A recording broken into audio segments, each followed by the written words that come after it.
আর আমরা তারা নেতা অনের লেগিয়া হ্যাঁ তার বউয়ে হাতারে বুড়দা না খেয়ে বইয়া রইছে আসেনি রে কারবা হ্যাঁ তার বউয়ে আর বাইরে বুড়া সাগুড়া লাভ কি তার বউয়ে তারে মানুষ মনে করে না। হ্যাঁ নির্বাচন করবো তে বেড়াইতের মতো ফুস্টার লাগাইতেছে ইয়া করতে আছে। নির্বাচন যখন গণাইছে কয় কি তারে তুই কি দাঁড়াই দিয়ে কত নমুনা দেখো না। পরে যখন কইছে যে আমরা চিন্তা করছি সবাই মিলে বেড়ারে দাঁড় করা তা কত আমি যে টাকা পয়সা খরচ করে লাইলাম তে সারা শহরে মিলাইয়া খরচ করছে 20,000। তারে জিজ্ঞেসে কিরম খরচ হয়েছে কয় 2.5 লাখ তো ফইলে নাই। তো ঠিক আছে যাবাড়াই খেরি বাবাড়াই 3 লাখ দিয়ে দিব কি করবো তে ভাগ্য হইতে সেটা লইয়া এই কারবার হইল বাংলাদেশ ঠিক কিনা কও। কাফেরারা ডাক দিয়া কয় ও মুহাম্মদ আমরা তোমারে 3টা জিনিস দেব। 1 নম্বরে নেতা বানাই দেব, নমিনেশন পেপার সাবমিট করা লাগবে না, গরমে ছিল করা লাগবে না, বিস্কিট খাওয়ানো লাগবে না, চা খাওয়ানো লাগবে না, আকিস বিড়ি লাগবে না, নির্বাচনের আগের রাইতে টাকা দেওয়া লাগবে না। সব আমরা দেখব, তুমি একচ্ছত্র নেতা হয়ে যাবা, তুমি হবা একক নেতা। শর্ত হইল এক আল্লাহর কথা আর বলা যাবে না। আপনারা কি রাজি?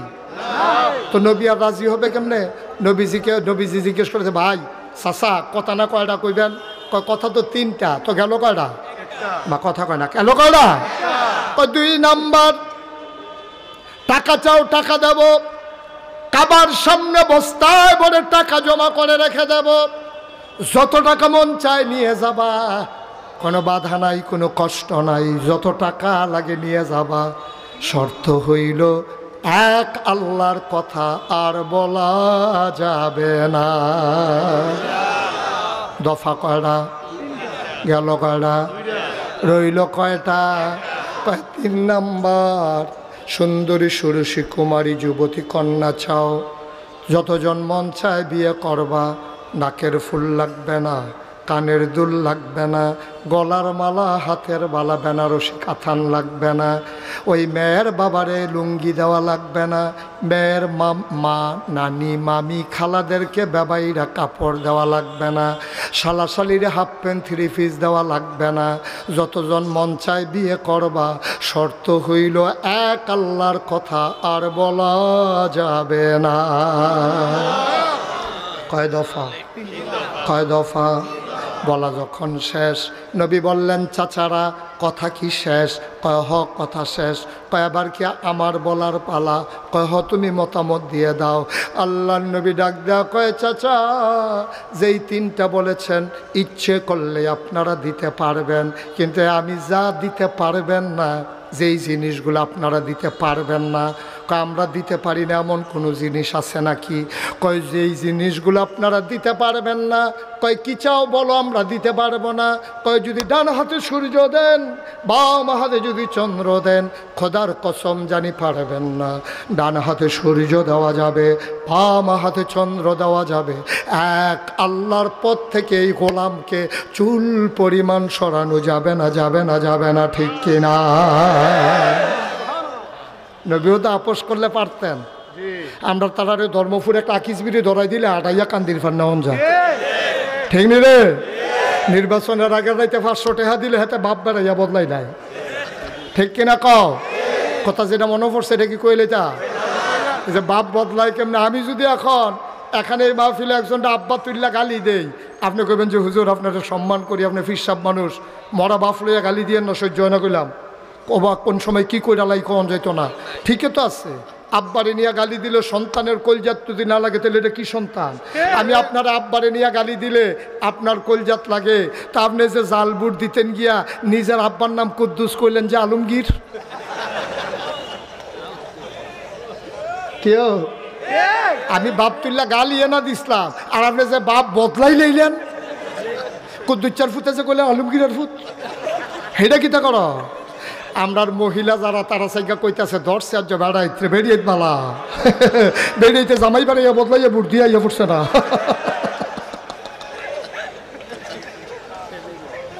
আমরা কি মানুষ রয়েছি নি বেড়া? আমরা কি মানুষ রয়েছি? আমাদের নৈতিক মান শিয়াল কুকুরের চাইতে নিচে নেমে গেছে, ঠিক কিনা বলো? তুমি 500 টাকা খাইয়া বাপের নাম বদলাই ফেলাও, তোমার জামাই বিদেশ দেখে তুমি হান্ডু হান্ডু করে ঘুরবা, তুমি বুদ্ধি থাকি আরেকবার আরে জামাই বানাইয়া বুদ্ধি আইয়া আরেকবার ঘরে উঠতে থাকবা, কারবার কি? তুমি বউলা একজনের নাম কই আইছো আরেকজনের, তো তুমি হাবাডার বউ আর রইছনি তুমি? একটু চিন্তা করেন আব্বা, একটু চিন্তা করেন। ওয়ালা তুতিল কাফিরিন ওয়াল মুনাফিকিন, কাফের মুনাফিকদের অনুসরণ অনুকরণ করা যাবে না, এটা আল্লাহর কথা, ঠিক কিনা বলো? কষ্ট হইতেছে বোধহয়, ছেড়ে দেওয়া দরকার।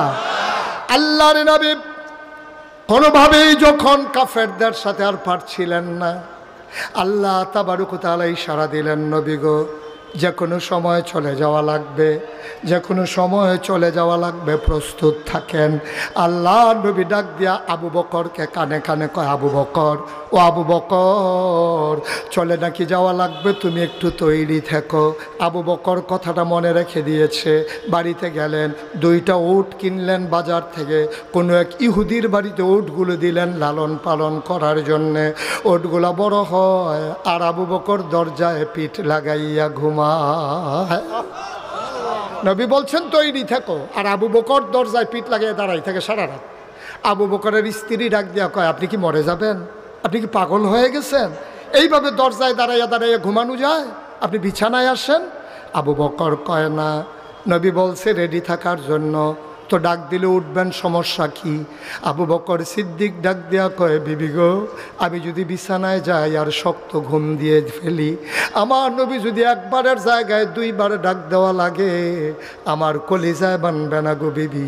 এই জন্য দরজায় দাঁড়িয়ে আছি, ডাকটা দিতে দেরি যেন সজাগ হতে দেরি না হয়। আপনি কি দরজা বিছানায় ঘুমাইলে আপনি কি উঠতে পারবেন না? কয়েকটা সেকেন্ড দেরি আমার সহ্য হবে না, আপনি তো অসুস্থ হয়ে যাবেন। আবু বকর সিদ্দিক ডাক দিয়া কয়, না ঘুমাইয়া অসুস্থ হয়ে যাওয়া ভালো, আমার নবীরে কষ্ট দিলে আমার হৃদয় মানবে না। ঠিক ঠিক তিনি দরজায় দাঁড়িয়ে আছেন।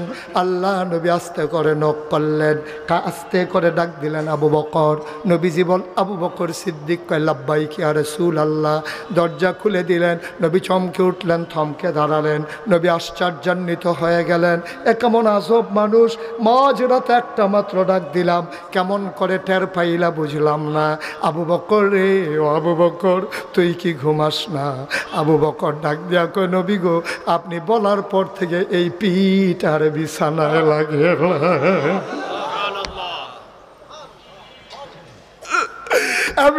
ইসলাম আসে নাই, এমনি ইসলাম পাও নাই। ইসলামকে কোনো দিনের সাথে সম্পৃক্ত করা যাবে না। আমরা মনে করি 12ই রবিউল আউয়াল আসলে একটা মিছিল বার করলাম, সবাই মিলে জিলাফি খেলাম, ইসলাম বোধহয় শেষ। না ভাই, ইসলাম শেষ না। কোনো দিন, কোনো মাস, দিন, বছর, সারাটা জীবন কোনো দিনের সাথে ইসলাম সম্পর্কিত নয়। ইসলাম গোটা জিন্দেগির সাথে, সকল দিনের সাথে, সকল সময়ের সাথে, সকল কাজের সাথে ইসলামের সম্পর্ক, ঠিক কিনা?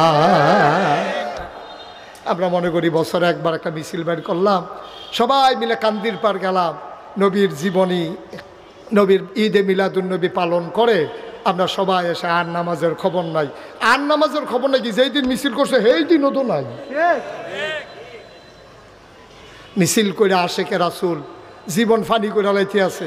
আমি নিজে কান্দির পার রামগাতলাকে রয়েছি, হেতে মিছিল শেষ করে সেটা ব্রিজ একটা ধরাইছে, মনে হয় যেন ঈদের বার্তাটা লগে লগে যাইতে আছে। আমি যে গেলাম, ভাই আসরের নামাজ, নামাজ আপনার হুজুরটা বেশি বেড়ে গেছেন, আপনার আসেন নামাজ এগুলো নবীলে জীবন দিয়ে লাইতে আসি নামাজ। সে বুঝেই নাই, সে নবীর আশা করে, সে বুঝেই নাই, সে বুঝেই নাই। আরো সহজ করে বলি, হ্যাঁ, একেবারে সহজ, পানির মতো সহজ। এই আপনার 3 ছেলে, এক লোকের 3 ছেলে, বড় 2টা ভালো, এবারে সবাই মিলে মসজিদ কমিটির সভাপতি বানাইছে। সুইটারা নামাজ টামাজ পড়ে না, তো সুইটারে লইয়া অনেক ইমাম সাহেব, ইয়া সভাপতি সাহেব, এই যে 8টা 4টা কেড়ে, হ্যাঁ আমরা তো নামাজ নাই, নামাজের সময় মসজিদের সামনে দিয়ে আড়ে। সভাপতি সব খুব কষ্ট পাইতে আছে এটারে লইয়া, তো আল্লাহর কাছে কান্তাছে, আল্লাহ ও 3টা ফলা দিলা, একটার লেগে আমি বেজ্জুতি হইতে আসি, তারে কুদুর মর্সা দিয়া ঘুরাই দিলে তো কারবারটা করতেছে কে তে রাস্তায় রাস্তায় নাইটটা মসজিদে ঢুকা লাইলো আর ইমাম সাহেব এবারে আমার জিগায় না, কুদুর লাইন করে দাও না আল্লাহ। এ কান্দাকাটি করে প্রত্যেক দিন ডাহারাই করে। তার যেই গরুতে ঘুমায় এটা আবার টিনের বেড়া, তো এবার আওয়ানের সময় ফজরের টাইমে টিনের বেড়ার ভিতরে একটা টান দিয়া গড়গড়ি গড়গড়ি আওয়াজ করে আড়ে ফুট নামাজ পড়তে হয়। তো একদিন সেই টাকা আব্বা আপনি বেশি শুরু করছেন, আপনার লেগে ফজরের টাইমে ঘুমাইতাম পারি না, আপনি আমার বয়সে কি করছেন সাসারে জিজ্ঞেসতাম শুনছি সব, অহন আপনি সভাপতি হইয়া আমার জ্বালাইতে আছেন, আমার বয়সে তো আপনি কিতা করছেন সব খবর পাইছি সাসারতে জিজ্ঞেসলাম। হ্যাঁ বেটা সরবে আর তারে ডাকও দেয় না, সাইডা দিছে আল্লাহ রাত। আমরা তারা যখন আর পারে না তখন আল্লাহ রাত সারে। 50 টাকা নোটটা যে পড়ে গেছে গা, এবার আধা ঘন্টা লাগাইয়া মোবাইলের লাইট দিয়া বিচারছে, মোবাইলের চার্জ গেছে গা, বাইতে টর্চ লাইট আনছে, সেই টর্চ লাইটের চার্জ গেছে গা, বেড়া বেড়ি হগলাইয়া বিচারছে, ফজরের আগে দিয়া যাইতে আছে আর কইতাছে আল্লাহর হস্তে দিয়া গেলাম গা। ফায় না তো দিবই তো, কষ্ট হইতে আছে বোধ হয়, নাউজুবিল্লাহ কইতেন না। এখন ওই যে কথাটা বলতেছিলাম, নবীজি আবু বকর সিদ্দিক লইয়া বাড়িছে, বাড়িয়া যাওয়ানোর কথা মদিনার দিকে, উনি গেছে উল্টা দিকে। কত বড় বিজ্ঞানিক, কত বড় দার্শনিক, কত বড় সমরবিদ, কত বড় জ্ঞানী মানুষ আমার নবী। ওরা জানে নবীকে খুঁজা না পাইলে মদিনার রাস্তায় খুঁজবে, এই জন্য তিনি হাঁটা দিলেন উল্টা দিকে। 3 দিন তিনি সাউর গুহায় থাকলেন। সাউর গুহার কিনারে যাওয়ার পরে পূর্ব আকাশে সূর্য হাসতেছে, ফকফকা আলু হয়ে যাচ্ছে। আবু বকর সিদ্দিক ডাক দিয়া কয়, ইয়া রাসূলুল্লাহ, সূর্য যদি উঠে যায় তাইলে তো আমরা ধরা পড়ে যাব, এখন কি করা? নবীজি বললেন, নো টেনশন, ওয়ালা তাহিনু ওয়ালা তাহজানু ওয়া আনতুমুল আ'লাউনা ইন কুনতুম মুমিনিন। কোনো পেরেশানি নাই, কোনো চিন্তা নাই, আল্লাহ আছেন, মোমেন যদি হই সফল কাম হবই হব, ঠিক কিনা বলেন? নবীজি গিয়া দেখে সুন্দর একটা গুহা, নবী ঢুকতে চাইলেন। আবু বকর সিদ্দিক বললেন, গুস্তাকি মাফ কর দিজিয়ে, ইয়া রাসূলুল্লাহ আপনি ঢুকবেন না, সুবহানাল্লাহ বলবেন না? আল্লাহর নবী কয়, আবু বকর কেন ঢুকব না? কয় পাহাড়ি গুহা, সাপ থাকতে পারে, বিচ্ছু থাকতে পারে, আপনারে যদি কামড়ে দেয় এই জন্য আপনি আগে ঢুকবেন না, আমি ঢুকবো। আল্লাহ নবী কয়, তোমারে কামড়াবে না, আমারে কামড়াবে।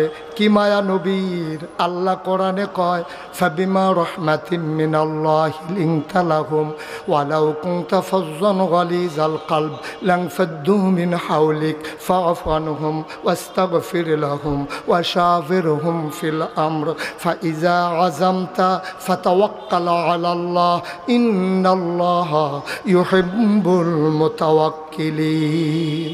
কি মায়া নবীর! নবী ডাক দেখো, আবু বকর আমি গুহায় ঢুকলে সাপ কামড়াবে, তুমি ঢুকলে কামড়াবে না। আবু বকর দাঁড়িয়ে গেলেন, চোখের পানি ছেড়ে দিয়ে কাঁদতেছেন। ডাক দিয়া কই, ইয়া রাসূলুল্লাহ, ইয়া হাবিবাল্লাহ, আমি আবু বকর যদি গুহায় ঢুকি, সাপ যদি কামড়ে দেয়, আমি যদি মরে যাই, ইসলামের কোনো ক্ষতি হবে না। নবী গো, আপনার যদি কিচ্ছু হয় তাইলে এই দুনিয়াতে ইসলাম থাকবে না।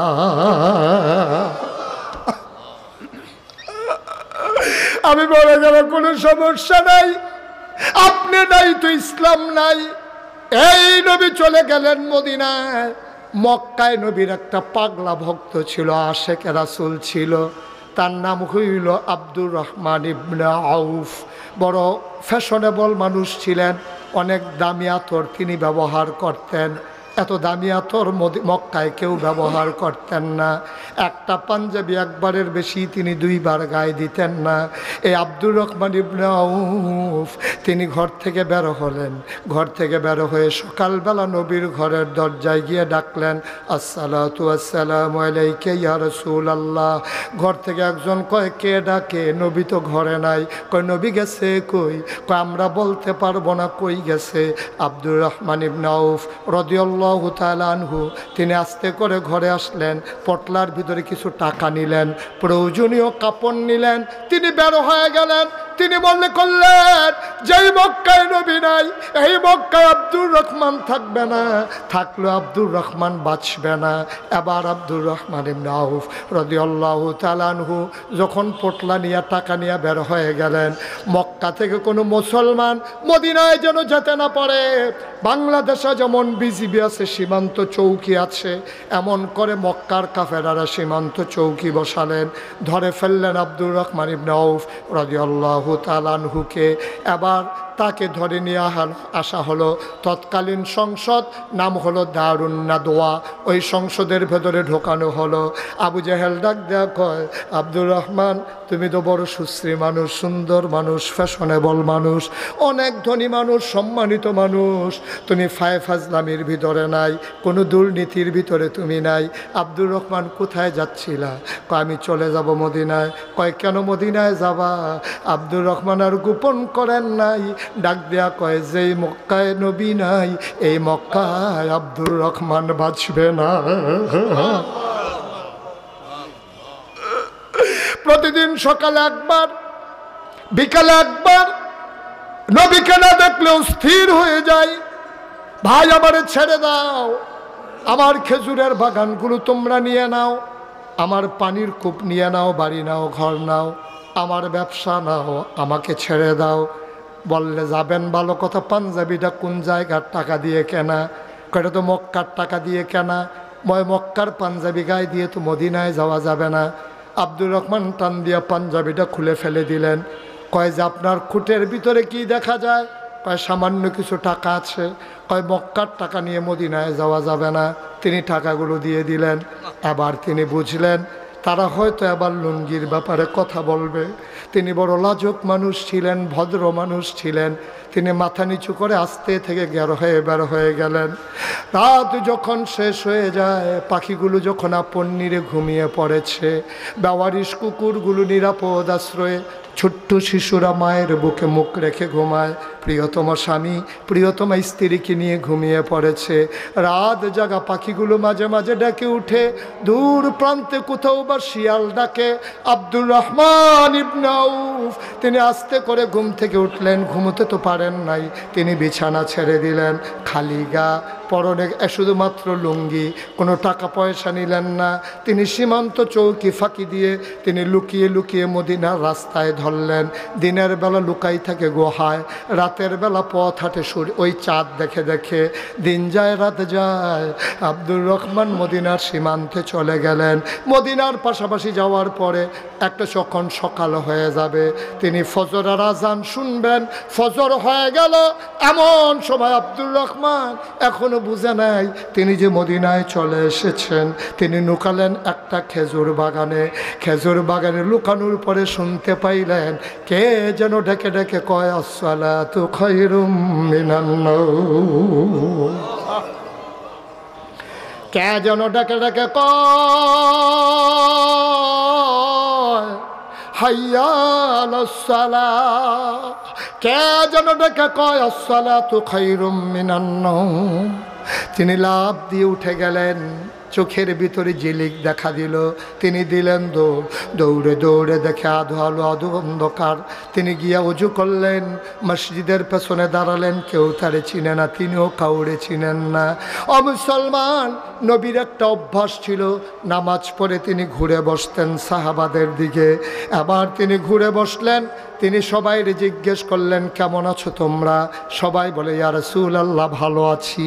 হঠাৎ করে আব্দুর রহমান ইবনে আউফের দিকে নজর চলে গেল। আল্লাহর নবী ডাক দেয়া কয়, ওই কোনায় কে বসে আছে? ওই কোনায় এটা কে বসে আছে? আব্দুর রহমান আস্তে করে দাঁড়ালেন, ডাক দেয়া কয়, ইয়া রাসূলুল্লাহ আমি আপনার আব্দুর রহমান। কয় কোন আব্দুর রহমান? মক্কায় আমার এক আব্দুর রহমান ইবনে আউফ ছিল। কয় ইয়া রাসূলুল্লাহ আমি সেই আব্দুর রহমান ইবনে আউফ। কয় তোমারে দেখলে তো চিনাই যায় না। কি সুন্দর লাবণ্যময় চেহারা ছিল তোমার, চোখগুলো ছিল ভাসা ভাসা, গালের রং ছিল দুধে আলতায় মেশানো।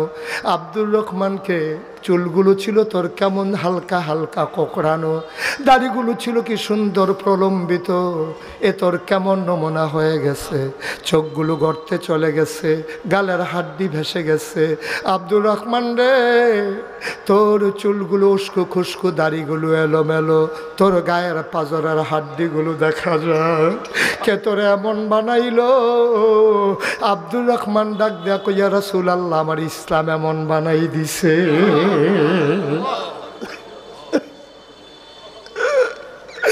আল্লাহর নবী আব্দুর রহমান আমার কাছে আয়। তিনি মিম্বার থেকে নামলেন, হাত দুটি লম্বা করে বাড়াই দিলেন, সাহাবারা মাঝে দিয়ে রাস্তা করে দিলেন। আব্দুর রহমান মৃদু পায়ে মাথা নিচু করে সামনে আগায়, টপ টপ করে তার চোখের পানিগুলো পড়ে। আল্লাহর নবী হাত বাড়িয়ে দিলেন, আব্দুর রহমান লাফ দিয়া নবীর বুকের মাঝে পড়ে গেলেন। নবী শক্ত করে ধরলেন, আব্দুর রহমানও নবীকে ধরলেন। আব্দুর রহমান নাক ঘষতেছে নবীর বুক মোবারকে, ঘষে ঘষে নবীর গায়ের জান্নাতি গন্ধ নিতেছে।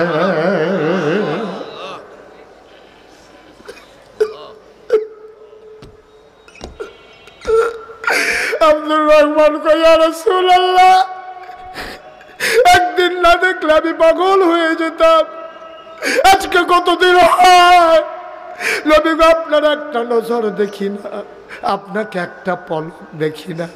আব্দুর রহমান নবীরে ছাড়ে না, নবী আব্দুর রহমানকে ছাড়ে না। নবীও কান্দে, আব্দুর রহমানও কান্দে। এবার আব্দুর রহমান আস্তে করে নবীকে ছেড়ে দিলেন। আল্লাহর নবী কয়, আব্দুর রহমান, তুই তো অনেক শুকিয়ে গেছস। আব্দুর রহমান কয়, বেঁচে তো আছি এখনো তো মরে যাই নাই। ওরা আমার পাঞ্জাবিটা খুলে রেখে দিছে, ওরা আমার টাকাগুলো কেড়ে নিয়েছে। ইয়া রাসূলুল্লাহ, আমি কি অপরাধ করেছিলাম? আমি তো কোনোদিন মক্কার কোনো মানুষকে একটা ধমক দিয়া কথা বলি নাই, কোনোদিন কারো উপরে আঘাত করি নাই। কেউ সাহায্যের জন্য এসেছে, আমি আব্দুর রহমান ইবনে আউফ কাউকে খালি হাতে ফিরাই নাই। কত বিধবা মায়ের কন্যার বিয়ে দিয়েছি, আমি কত অসহায় মানুষের পাশে দাঁড়িয়েছি, মানুষগুলোর জন্য কত কষ্ট করেছি। আর এই মানুষগুলো আজকে আমাকে তাড়িয়ে দিল। আমার অপরাধটা কি নবী? আমি কি কারো জুলুম করেছিলাম, অন্যায় করেছিলাম? আমার অপরাধটা কি ছিল? আল্লাহর নবী আব্দুর রহমানের দিকে তাকাইয়া চোখের পানি ছেড়ে দিলেন। আব্দুর রহমান রে, তুই মক্কা ছেড়ে মদিনায় চলে আসছস, আমারও তো বাড়ি মক্কায়, আমার জন্ম মক্কায়, আমার শৈশব মক্কায়, আমার কৈশোর মক্কায়, আমার তারুণ্য মক্কায়, আমার যৌবন মক্কায়, আমি বিয়ে করলাম মক্কায়, নিজের বাড়ি মক্কায়, শ্বশুর বাড়ি মক্কায়, মেয়ে বিয়ে দিলাম মক্কায়, বেয়াইর বাড়ি মক্কায়, মেল দরবার করলাম মক্কায়, ব্যবসা করলাম মক্কায়, লেনদেন করলাম মক্কায়, সব আমার মক্কায়, আমি থাকতে পারলাম না মক্কায়। আমিও তো মক্কায় থাকতে পারি নাই। তুই জানতে চাস তোর কি অপরাধ? তোর যে অপরাধ আমারও তো সেই একই অপরাধ। আমরা তো সবাই সম অপরাধী, আমাদের কারো আলাদা কোনো অপরাধ নাই। ইয়া রাসূলুল্লাহ, আমরা কি অপরাধ করেছি? আল্লাহর নবী ডাক দেয়া, আব্দুর রহমান, তোর দুনিয়াবি কোনো অপরাধ নাই, তোর অপরাধ শুধু একটা। ওয়ামা নাকামু মিনহুম ইল্লা আইয়ুমিনু বিল্লাহিল আজিজিল হামিদ। আমাদের সবার একটাই অপরাধ, আমরা মহাপরাক্রমশালী এক আল্লাহর উপরে ঈমান এনেছি, ঠিক কিনা? এই অপরাধে শতকরা 92 জন লোক মুসলমানের দেশে, চোর গুন্ডা বদমাইশ ডাকাতগুলো যখন থাকার কথা ছিল জেলখানায়, আমরা খেয়াল করে দেখলাম বাংলাদেশের আলেম ওলামা দিয়ে জেলখানা ভরে গেছে, ঠিক কিনা বলো? যেখানে বদমাইশ চোর ডাকাতেরা জেলখানায় থাকার কথা, সেখানে জেলখানায় স্থান পেল আলেম ওলামারা। মিথ্যা ট্রাইব্যুনাল সাজাইয়া, মিথ্যা সাক্ষী বানাইয়া আল্লাহর জমিনে আল্লাহর দিন যারা কায়েম করতে চায়, অন্যায়ভাবে তাদেরকে ফাঁসি কাস্টে ঝোলানো হয়েছে, ঠিক কিনা বলো? আমরা খেয়াল করে দেখেছি মৃত্যু তো অনেক ভালো জিনিস। একদিন মৃত্যুর পরে তার আত্মীয় স্বজন মানুষটাকে ভুলে যায়, কিন্তু যেই মানুষটাকে গুম করা হলো তার মা জানে না এই সন্তান কি বেঁচে আছে না মরে আছে। গুম হওয়া এক সন্তানের মা কেঁদে কেঁদে বলেছে, কেউ যদি আমাকে বলতো আমার ছেলে মারা গেছে আমার জন্য কতই না ভালো ছিল, কিন্তু যখনই দরজায় কলিং বেল বাজে আমার মনে হয় এই বুঝি আমার খোকা ফিরে এসেছে, কিন্তু আমি তো জানি না আমার খোকা আছে কি নাই। সকালবেলা ঈদের দিনে নতুন জামা পরে বাচ্চা বসে আছে, মা বলে চাচ্চুর সাথে ঈদগাহে যাও, ছেলে বলে না যাব না, বাবা আসলে বাবার আঙ্গুলে ধরে ধরে যাব। ছেলে ঈদগাতে যেতে চায় না, বাবা আসবে তো ছেলে ঈদগাহে যাবে, ছেলে তো জানেই না। যেই বাচ্চা বাবা আছে না নাই জানে না, একে এতিম হয়ে যাওয়া ভালো। যে বাবা মরে গেছে কিছু করার নাই, কিন্তু সে জানে না আছে না নাই, এটা জানেই না সে। এক একজন মানুষের বিরুদ্ধে 100টা মামলা, 150 মামলা, 200 মামলা, এ কেমন নির্মম নির্যাতন। অথচ এই দেশে 92 জন লোক মুসলমান, এই দেশে 92 জন লোক মুসলমান। নামাজ পড়ে না কেন? এই জন্য মামলা হয় নাই। সুদ খায় কেন? এই জন্য মামলা হয় নাই। ঘুষ খায় কেন? এই জন্য মামলা হয় নাই। মামলা হয়েছে ক্ষমতা পাকাপুক্ত করতে গিয়া বিরোধী দলকে দমন করার জন্যে। ঠিক কিনা বলো? নির্মমতা, পাষণ্ডতা যা ভুলে যাবার নয়। আল্লাহ তাবারক ওয়া তাআলা তোমার জন্য দিন দিলেন ইসলাম, মানুষগুলো যেন অন্ধকার থেকে আলোতে চলে আসে, গোমরাহি থেকে হেদায়েতে চলে আসে। 21 শতাব্দীর সূচনা লগ্নে আজও যখন মানুষ ধুমড়ে মুছড়ে মরে, আজও যখন মানুষগুলোর স্বাভাবিক মৃত্যুর গ্যারান্টি নাই, এমন বাংলাদেশ যারা বীর যোদ্ধা মুক্তিযোদ্ধা ছিল, যারা জীবন দিয়েছিল দেশের জন্যে, তারা এই বাংলাদেশের জন্য জীবন দেয় নাই। ঠিক কিনা বলে? আমরা মনে করেছিলাম এই বাংলাদেশে বুক ভরে আমরা নিঃশ্বাস নেব, এই বাংলাদেশে স্বাভাবিক মৃত্যুর গ্যারান্টি থাকবে, ওলামায়ে কেরাম প্রাণ ভরে কথা বলবে, আর মুসলমানেরা প্রাণ ভরে আল্লাহকে ডাকবে। এমন সুন্দর ন্যায় বিচার সাম্য মৈত্রীর এক বাংলাদেশ 5ই আগস্টের আগে যারা জীবন দিয়ে এই বাংলাদেশ উপহার দিয়েছে, মনে রাখা লাগবে, যদি এই বাংলাদেশ আবার আগের বাংলাদেশের মতো হয় তাইলে শহীদদের সামনে মুখ দেখানোর জায়গা থাকবে না। ঠিক কিনা বলো? যারা জীবন দিয়েছে এই জগদ্দল পাথরকে বিদায় করার জন্যে, মনে রাখা লাগবে, আর অন্যায় নয়, আর অবিচার নয়, আর টেন্ডারবাজি নয়, সিএনজি স্ট্যান্ডে আর চাঁদাবাজি নয়, বাস স্ট্যান্ডে আর চাঁদাবাজি নয়। এখন থেকে ধনী আর গরিবের পার্থক্য থাকবে না। এখানে কেউ রাজা কেউ প্রজা হবে না, এখানে সবাই আমরা ভাই ভাই। ঠিক কিনা বলো? সবাই আমরা ভাই ভাই হয়ে আমাদের জিন্দেগি কাটাতে চাই, এমন করে আমাদের সুন্দর এই পৃথিবী এই ধরনের সাজাতে চাই। বন্ধুগণ, এজন্য যার যার জায়গা থেকে সে কাজে লাগানো। আমি নাগাইশের পীর সাহেব, আমি আমার ক্ষেত্রে কাজ করব।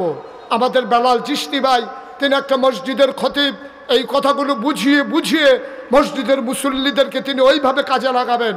এইভাবে যার যেখানে অবস্থান আছে, সামাজিক অবস্থান যার যেখানে আছে, তারা সেখানে অবস্থান ভূমিকা রেখে আপনি যিনি এই বাজার সব সর্দারি করেন, মেল করেন, আপনি সেখানে ইনসাফ কায়েম করে দেবেন। আপনি যিনি অফিসে বসে অফিস চালান, আপনি ঘুষ খাওয়া বন্ধ করে দেবেন। আপনি দুর্নীতি করবেন না। আপনি কন্ট্রাক্টারি করেন, আপত্তি নাই, কিন্তু রডের বদলে বাঁশ দিবেন না। ঠিক কিনা বলেন? আপনি কন্ট্রাক্টারি করেন, আমার কোনো আপত্তি নাই, কিন্তু রডের বদলে বাঁশ দেওয়া যাবে না। এই বাংলাদেশকে সুন্দর সুন্দর সোনার বাংলায় আমরা পরিণত করে দিতে চাই। এই লক্ষ্যে বরাবর আলেম ওলামা কাজ করেছে। আপনাদের হয়তো নলেজে নাই, 5ই আগস্টের পরে কুমিল্লা শহরের একটা মন্দির আক্রমণ হতে দেয় নাই উলামায়ে কেরাম। ঠিক কিনা বলো?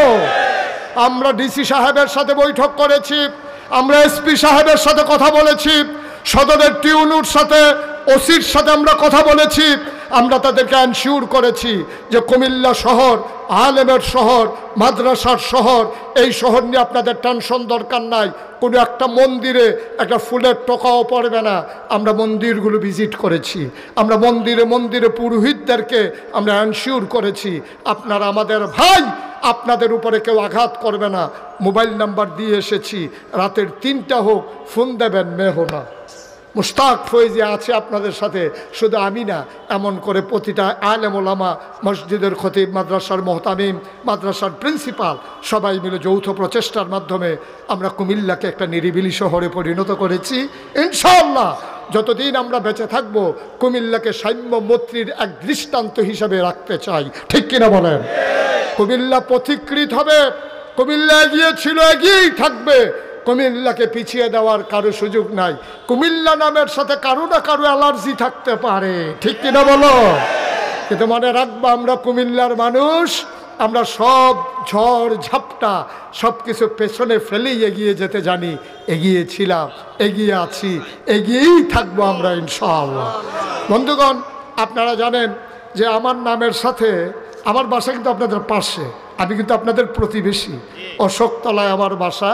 আমি এদিক দিয়ে অনেক সময় আসা যাওয়া করি, হয়তো তখন আপনারা বুঝেন না এইটা যে হেইডা, হয়তো তখন বুঝেন না আর কি, মনে করছেন কুন্ডা জানি কুন্ডা, হ্যাঁ এই ডে হেইডা আর কি। হ্যাঁ, আপনারা দেখেছেন মুশতাক ফয়েজি পীর সাহেব, আমি কিন্তু পীর হতে চাই নাই। আল্লাহ তাবারক ওয়া তাআলা কাঁধে দায়িত্ব দিয়েছেন। আমার দরবারে যারা গিয়েছেন দেখেছেন 18 একর জায়গার উপর আমার কমপ্লেক্স। আমাকে দাওয়াতের জন্য এক গ্রুপ পুরো চলে গেছে। কে কে গেছিল? ওই যে অনেকে মিলে আমাকে দাওয়াতের জন্য গেছে, তারা দেখে আসছে।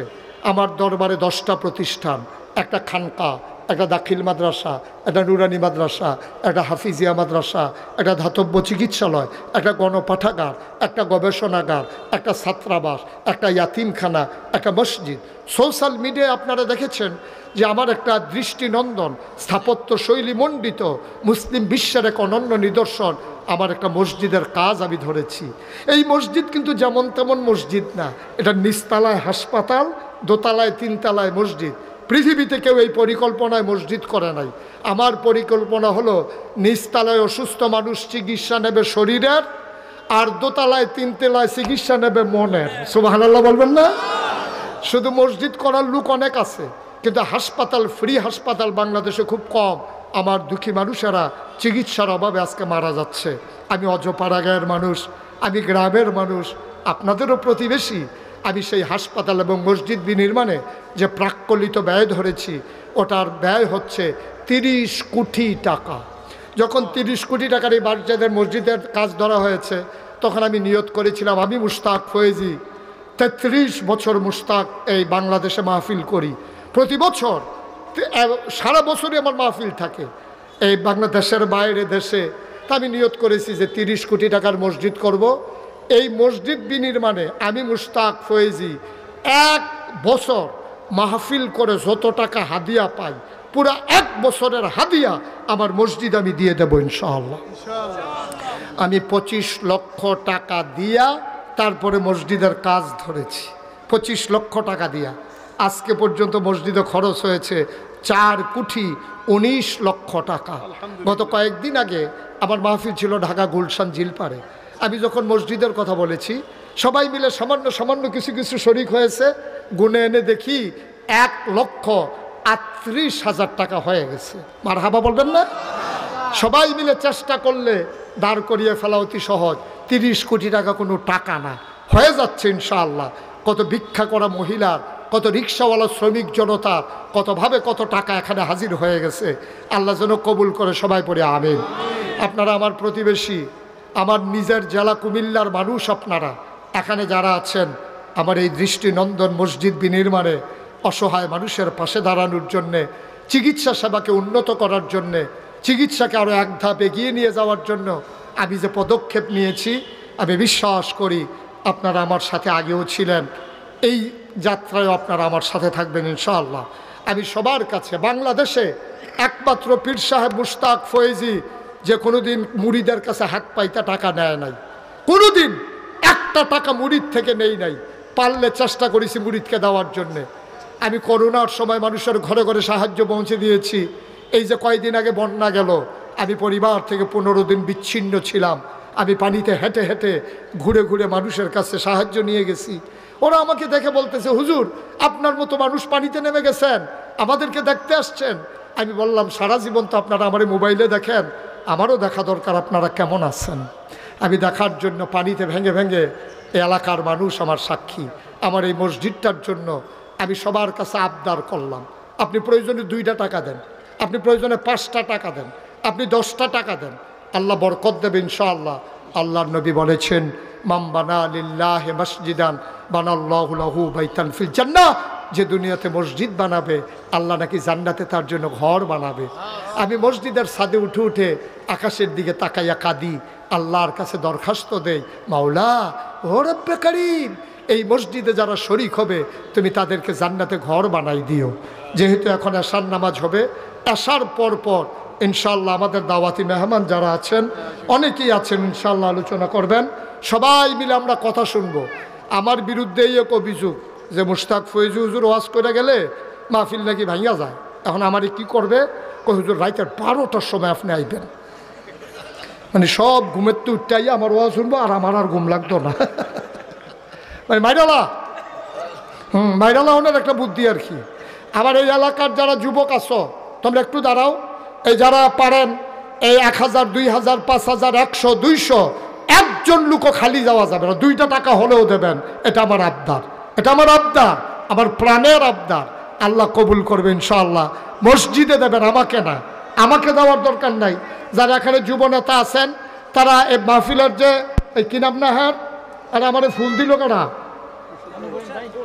ফুটছে তো কো, একটু একটু সবাই ঢুকেন ভেতরে, সবাই মিলে 100, 200, 10, 20, 50 দাঁড়ানো বসা, একজনও খালি যাবেন না। আমি মুখতাসার আপনাদেরকে একটু দোয়া করে দেই, তারপরে ইনশাল্লাহ আশার আজান হবে, এখানেও জামাত হবে, মসজিদেও জামাত হবে। মাশাআল্লাহ আমার ছোট্ট একটা সোনামণি কিছু টাকা আমার হাতে এনে দিয়েছেন, আল্লাহ যেন কবুল করে, সবাই বলি আমিন।